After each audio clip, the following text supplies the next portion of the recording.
पूरी दुनिया में पीतल नगरी के नाम से अपनी पहचान रखने वाला मुरादाबाद शहर अक्सर अपने बढ़ते हुए वायु पॉल्यूशन यानी एयर क्वालिटी इंडेक्स के लिए भी सुर्खियों में बना रहता है।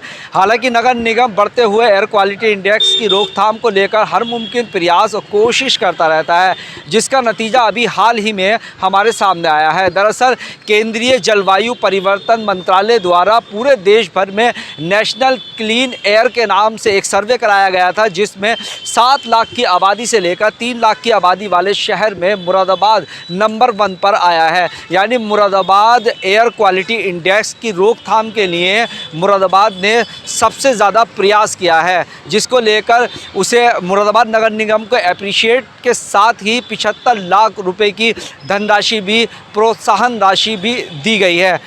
मुरादाबाद नगर आयुक्त संजय चौहान ने मुरादाबाद को नंबर 1 आने पर इसका श्रेय मुरादाबाद स्मार्ट सिटी प्रोजेक्ट में काम कर रही टीम के साथ ही नगर निगम कर्मचारियों और मुरादाबाद की आवाम को दिया है। साथ ही उन्होंने मुरादाबाद की आवाम से ये अपील की है कि मुरादाबाद को स्मार्ट सिटी बनाने में, स्वच्छ, सुंदर और स्वस्थ बनाने में नगर निगम का सहयोग करें। दुनिया भर में पीतल नगरी के नाम से मशहूर मुरादाबाद में शहर की वायु गुणवत्ता सुधारने के लिए काफ़ी सराहनीय कार्य किए गए हैं, जिसके चलते राष्ट्रीय स्तर पर मुरादाबाद नगर निगम पहले स्थान पर आया है। इसके एवज में नगर आयुक्त को प्रथम पुरस्कार के लिए 75 लाख रुपए का चेक मिला है। दरअसल केंद्रीय जलवायु परिवर्तन मंत्रालय ने नेशनल क्लीन एयर प्रोग्राम के तहत स्वच्छ वायु सर्वेक्षण 2022 का सर्वे कराया था, जिसमें वायु गुणवत्ता सुधारने के लिए किए गए मुरादाबाद नगर निगम के कार्यों को देश भर में पहला स्थान प्राप्त हुआ है। वहीं नगर आयुक्त संजय चौहान ने ये अवार्ड मुरादाबाद वासियों के नाम करते हुए कहा कि लोगों के प्रयासों से ही नगर निगम को ये अवार्ड मिला है। उनका प्रयास रहेगा कि आगामी समय में भी मुरादाबाद की हवा की गुणवत्ता सुधारने के लिए और उपाय किए जाएं। नगर आयुक्त ने इस पूरे प्रोजेक्ट के विषय में जानकारी देते हुए बताया कि इस अवार्ड को दिलाने में स्मार्ट सिटी सहित अन्य योजनाओं की भी भागीदारी है, जिसके चलते शहर की हवा शुद्ध हो पाई है। ये पुरस्कार उन्हें 3 से 10 लाख की आबादी वाले शहरों की कैटेगरी में मिला है। कि मैं आप लोगों के प्रतिष्ठित चैनल के माध्यम से ये संदेश पूरे नगरवासियों को देना चाहूँगा कि अभी हाल ही में 3 और 4 दिसंबर को शिक्षा और अनुसंधान विश्वविद्यालय भुवनेश्वर में भारत सरकार के पर्यावरण एवं वन मंत्रालय और CPCB central pollution control board के समन्वित प्रयासों से एक बड़े सेमिनार का आयोजन किया गया था। और इस सेमिनार में भारतवर्ष में पहली बार वायु स्वच्छता सर्वेक्षण जो आयोजित किया गया था, उसके जो पुरस्कार थे वो वितरित किए गए। इसमें मुझे बहुत ही खुशी हो रही है आपको ये बताते हुए कि हमारे शहर मुरादाबाद ने राष्ट्रीय स्तर पर 3 लाख से 10 लाख की आबादी वाले शहरों में प्रथम स्थान प्राप्त किया है। हमारे शहरवासियों, हमारे नगर निगम की टीम, हमारे स्मार्ट सिटी प्रोजेक्ट के लिए काम करने वाले कर्मठ लोगों के प्रयासों से मुरादाबाद को यह प्रथम स्थान प्राप्त हुआ है। और इसको एक्नॉलेज करने के लिए भारत सरकार की तरफ से 75 लाख रुपए का एक नगद पुरस्कार नगर निगम मुरादाबाद को प्रदान किया गया है। मैं बहुत ही गौरवान्वित महसूस कर रहा हूँ। ये पुरस्कार और ये धनराशि शहरवासियों की धरोहर है। शहरवासियों के सहयोग से, हमारे कर्मचारियों के प्रयासों से ये पुरस्कार प्राप्त हुआ है। अब हमारे सामने एक बड़ा चैलेंज है कि आने वाले वर्ष में हम किस प्रकार अपने इस पुरस्कार को अपने पास कायम रखते हैं और भी ज़्यादा अपने शहर की वायु गुणवत्ता को सुधारने के लिए प्रयास करते हैं।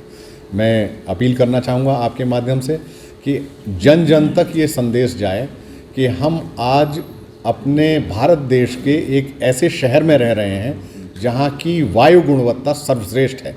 अगर कोई कहे कि मुरादाबाद में क्या है, तो मैं चाहूँगा कि हर शहरवासी फ़ख्र से कहे कि हमारे शहर मुरादाबाद में देश की सबसे स्वच्छ वायु है। इस क्या करना पड़ा? देखिए, मैं आपको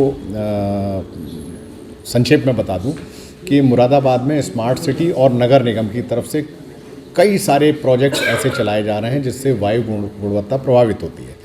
हमने शहर में एक स्मार्ट सिटी की तरफ से जो कोयले से जलाई जाने वाली भट्टियाँ थीं, जिनमें पीतल और मेटल गलाने का काम होता था, उनको मॉडर्नाइज करने का प्रोजेक्ट लिया है।